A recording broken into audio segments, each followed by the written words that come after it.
Let's move on, Alexis, to something that you appreciate just maybe a little bit, is shopping. I'm a connoisseur, actually. You're a connoisseur, okay.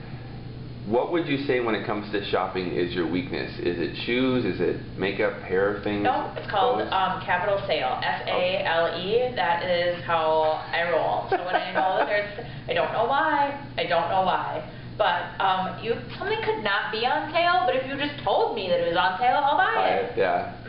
So I don't really have one weakness. I have, actually my family would tell you that I have a weakness for chairs. Okay. Because for some reason, I buy chairs like it's nobody's business. And the other day, I was just at Hunt and Gather, and I saw 4 chairs, and I literally got sweaty and couldn't decide because I was going to buy them and have them reupholstered, and then I needed to have people sitting in them. So that's a weird home furnishing sort of fetish.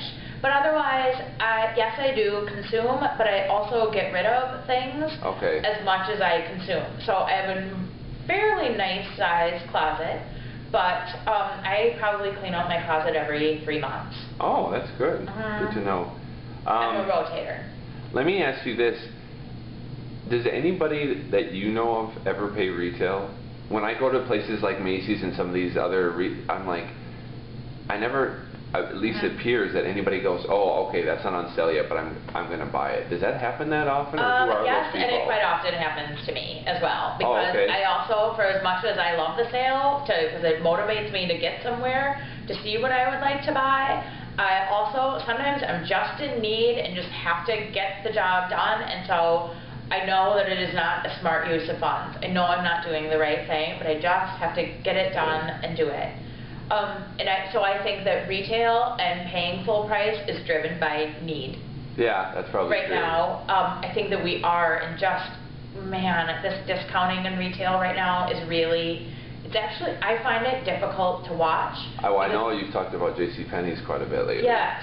I cannot see the end of the discounting game right now, which is scary to me, and scary to me for retailers that we work with, or just watching retailers.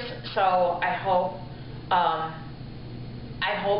that with what JCPenney is doing, that they are actually helping to establish new consumer methods that I believe will trickle down the retail chain, as long as they have the wherewithal to stay with it.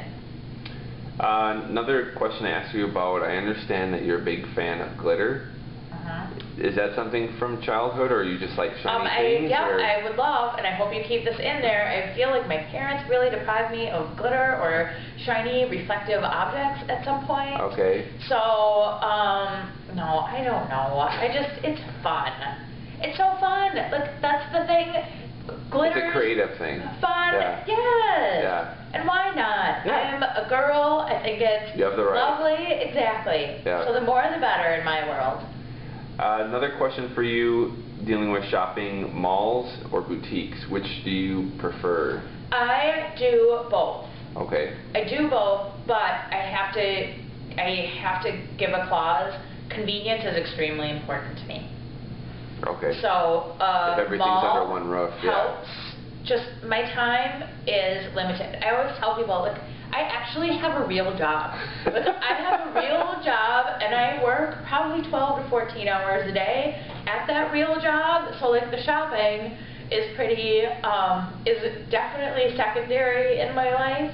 But yeah, convenience I definitely go to. But we are lucky; we have a great retail landscape in the Twin Cities in terms of what our small and medium business owners give us, and the boutique atmosphere. We're very fortunate, so I try to support there as much as I possibly can. Let's move on to social media. Pinterest, are you a big fan of it? I'm wondering with clothes and what I know that you have interest in, has that been a big thing for you to use now? Pinterest, I like Pinterest, but I feel as if Pinterest is getting really cluttered, so it feels a little bit like Walmart to me. It's just a lot of stuff going on, and it's kind of hard to choose. Now, with that being said, I think that Pinterest is actually great if you are curating sort of your own taste to figure out what you like, so to whether help you if you want to buy a new wardrobe or if you're redecorating your home or anything like that. So I enjoy Pinterest in that it's visual. It's a little bit too much for me to take in at times, but I appreciate it. I really am a fan of the fancy right now, just because it's highly curated images and there probably aren't that many people on it just yet, so it's still in its infancy compared to Pinterest, but it's just cool stuff to look at. Last question I want to ask you about is your Shop Girls radio program. How long have you been doing that, and how much prep do you do? Is it basically more a review of your week and things that you've seen, or how does that show get put together? Well, A, thank you for asking. B, please tune in. It's 11 to 1 on Saturdays, My Talk 107.1. You can listen online, too. I do it with Allison Kaplan, who is amazing. Yeah. Allison Kaplan started as my media contact and has become one of my closest friends on the planet, and she is someone that I personally love and adore and respect professionally more than anyone, so you can find her at mspmag.com. In terms of prep, man, I think some days Allison would love to say, like, she doesn't do any prep. Well, you're speaking about your life to a degree, so that's just comes as it comes. I do. I probably do between like 45 minutes and an hour of prep in the either evening right before or day right before, but I'm always kind of taking mental notes of what's going on. I have a little space in my notebook for what to talk about, but ultimately, I think Allison brings to the table, Allison knows what's happening in the industry at all times because she reports on shopping. Right.